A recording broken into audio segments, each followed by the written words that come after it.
Voilà, pour moi, c'est ça qu'il faut retenir de sa vie et de son œuvre, tu vois. Non, mais clairement, c'est super intéressant. Merci, Marie. Mais moi, ce que je me dis, c'est que tu regardes certains artistes, on dirait vraiment qu'ils sont prédestinés. Ah, prédestiné, peut-être pas, mais en tout cas, je serais curieux de voir leur thème de naissance. Ouais. Et si on en faisait des vidéos? Allez, chiche. Nina Simone, encore un pseudonyme. Dis-moi, Charles, on n'aurait pas une monomanie des pseudonymes? Elle naît le 21 février 1933 à Tryon, Caroline du Nord, sous le nom de Eunice Kathleen Wayman. Sa famille est très modeste et la ségrégation fait rage. Sa mère, révérende au sein de l'église méthodiste, repère très très tôt les dons de sa fille pour le piano, puisque dès ses 3 ou 4 ans, elle accompagne déjà au piano donc ou à l'orgue la chorale lors des célébrations. Elle donnera son premier récital classique à 12 ans, grâce aux cours payés par Mrs. Miller, la femme chez qui sa mère fait des ménages afin de nourrir ses 8 enfants. Et elle envisage alors, avec sa professeure, Miss Maisie, dont elle est extrêmement proche puisqu'elle l'appelle ma mère blanche, de devenir la première femme noire pianiste classique. Voilà, je sais pas ce que vous faisiez à 12 ans, moi pas ça. Sortie majeure de sa promotion au lycée Allen, un pensionnat pour enfants noirs surdoués en 1950, elle souhaite s'inscrire à la très prestigieuse Juilliard School of Music de New York. Elle est la seule personne noire à s'y présenter cette année-là au concours d'entrée et ne sera pas reçue. Déçue, elle n'est cependant pas brisée, mais animée d'une rage nouvelle. Cette rage ne la quittera jamais et tous les succès qu'elle connaîtra par la suite lui paraîtront ternes, vains et ne seront finalement qu'une pâle compensation dans la musique populaire de ce qu'aurait été réellement sa vie et son succès et sa carrière dans la musique classique.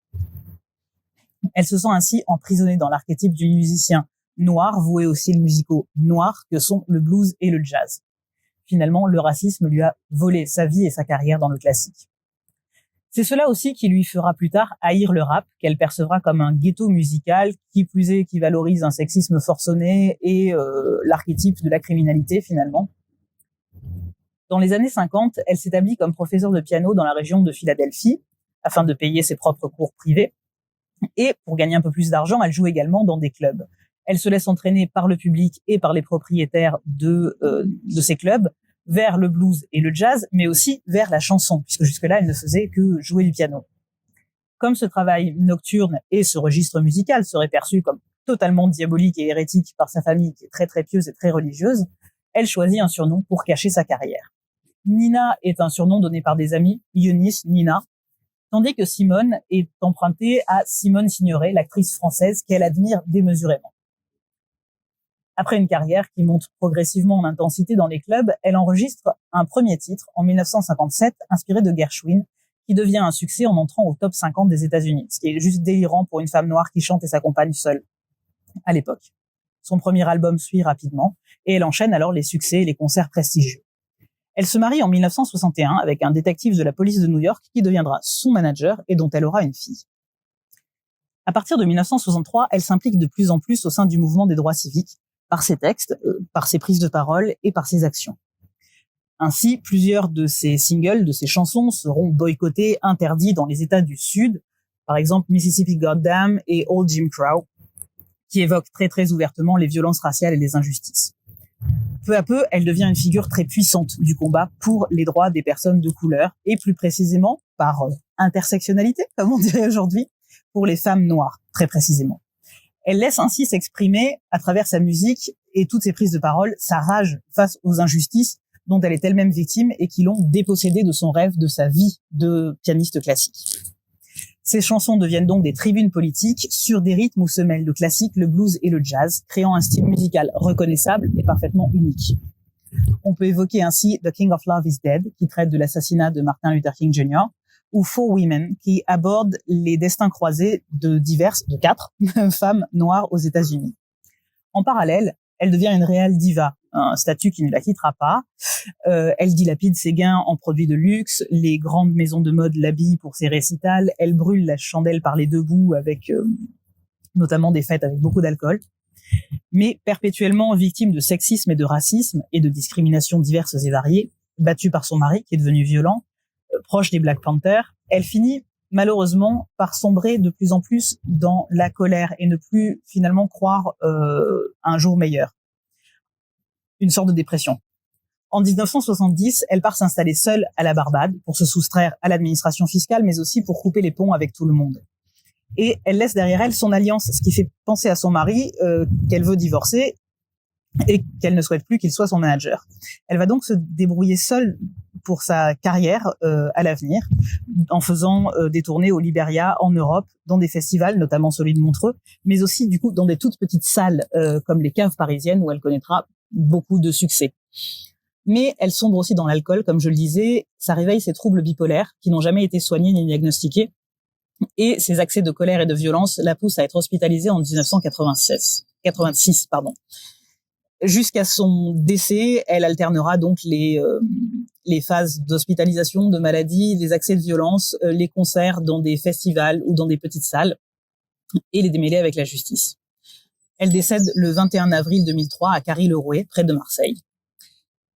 On sent donc que la fin de sa vie est finalement peut-être une déchéance, mais surtout le fruit d'une maladie psychiatrique non soignée, puisque ça ne se faisait pas dans la communauté noire américaine de se soigner pour ces types de troubles-là. Et donc on sent que l'alcool et alcool, médicaments, etc., ça ne fait jamais très bon ménage. C'est donc une fin un peu tragique d'une grande personne de la musique, non seulement, mais aussi de la lutte pour les droits civiques. C'était tout pour ma partie. Et tes cartes, Charles, elles en disent quoi de Nina Simone ? Salut Marie. Nous avions vu lors de l'épisode précédent sur Maria Callas qu'elle était prédestinée à devenir une artiste lyrique avec le jugement en maison 4, son terrain d'expérience, c'est-à-dire le domaine dans lequel elle pouvait se réaliser professionnellement. Chez Nina Simone, point de jugement en maison 4, mais le monde. Comme dans sa maison 1 d'ailleurs, celle qui représente son masque social, la manière dont elle est perçue par les autres. Avec cet arcane du monde donc, Nina Simone est destinée à s'engager pour sa communauté, soutenue en cela par l'arcane de l'amoureux que l'on retrouve en maison 5, celle des passages obligés et des expériences qui se répètent. L'amoureux, dans le tarot de Marseille, c'est l'arcane de l'engagement par excellence. Chez certains, les problématiques de choix, mais là, ce n'est pas le cas. C'est une femme qui mettra donc toute sa vie au service de causes plus grandes qu'elle. Comme tu le disais, Marie, Nina Simone désirait à l'origine devenir pianiste concertiste classique, et elle a été marquée tôt au fer rouge par les préjugés ethniques qui ont eu raison de ses ambitions. Elle prendra le tournant de militer pour les droits civiques de la communauté noire aux États-Unis à partir des années 1960. Avec le pape en maison 6, elle a la qualité naturelle de pouvoir faire passer des messages en faveur de la défense des opprimés. Elle va se servir de sa notoriété au niveau politique et parfois même de certaines de ses chansons, telles Mississippi Goddam ou encore Strange Fruit, pour faire passer des messages qui lui tiennent à cœur. La maison 13 donne une couleur d'interprétation à un thème dans son ensemble. C'est l'arcane de la justice que l'on retrouve en maison 13 chez Nina Simone. Elle est en fait sa problématique fondamentale, à la fois la source de ses difficultés et en même temps sa capacité à les résoudre. Petit détour, petite précision.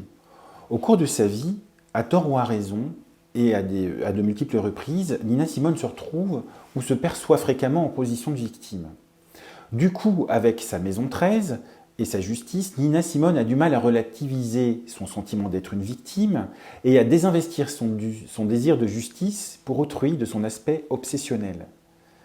Cela se convertira en un véritable moteur pour elle tout au long de sa vie.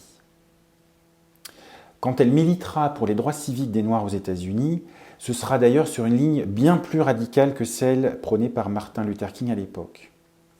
Elle est portée par une espèce de colère et une tendance aux extrêmes qui est le simple reflet de sa tempérance que l'on retrouve en maison 7. Elle est donc mal aspectée, elle est en position de défi. Donc pas de tempérance pour Miss Simone. Victime d'injustices raciales et sociales, d'un mari violent également, Nina Simone va osciller toute sa vie entre ses états lumineux et sa part d'ombre. Elle sera diagnostiquée d'ailleurs bipolaire sur le tard, dans le courant des années 1980. Malgré tout, c'est une personne solaire, elle est charismatique, et en particulier sur scène. Elle est portée en cela par son soleil que l'on retrouve en maison 9, la zone d'excellence de son thème. Mais dès que les enjeux deviennent personnels, elle est tirée vers le bas par son impératrice en maison 9, celle de la part d'ombre. Quand son ego est touché, Elle va facilement camper sur ses positions par orgueil et même vouloir exercer une forme de pouvoir sur les autres sans essayer de passer ou d'être dans la maîtrise d'elle-même. Elle finira d'ailleurs par passer pour une diva capricieuse dans bien des occasions. Il y a même une anecdote qui veut qu'elle engueule même son public sur scène à Cannes en 1977 car elle le juge trop mou. Elle leur jettera en anglais « Je ne suis pas votre clown, je ne suis pas là pour vous divertir. Comment puis-je me sentir vivante lorsque vous semblez si mort ?» Bon, elle leur dit en anglais, je pense qu'à l'époque, moins de personnes parlaient anglais, peu de gens ont compris sur le moment, mais quand même c'est assez péchu, on va dire. 1986, Nina Simone fait un passage en hôpital psychiatrique où elle est enfin diagnostiquée bipolaire. C'est une année de transit par l'arcane de la force chez elle. Nina Simone est donc confrontée à la maîtrise de sa part pulsionnelle, très bien représentée par un animal sur l'arcane en question. À partir des années 80 et 90, Miss Simone glisse donc vers des épisodes plus violents. Son trouble bipolaire va en s'accentuant avec l'âge, avec l'alcool et ses épreuves de vie. Pour conclure, je dirais que le choix de nom de scène de Nina Simone est plus intéressant qu'il n'apparaît au premier abord. Comme tu le disais, Marie, c'est un hommage à Simone Signoret, dont le rôle dans Casque d'or l'avait beaucoup marqué. Or, si on regarde le thème de Simone Signoret, il est marqué par la roue de fortune dans 3 maisons. Signoret est d'ailleurs une femme et une actrice engagée, si elle est là politiquement, mais chez elle, la roue de fortune se manifeste davantage dans les aléas de sa vie privée. Chez Miss Simone, Nina Simone, on retrouve en revanche la roue de fortune en maison 12, celui du siège de la mission existentielle. L'énergie de cet arcane la pousse à apporter du changement à la société et au monde de la musique, et ce sera le combat de sa vie, défi qu'elle relèvera haut la main malgré ses blessures et ses fêlures.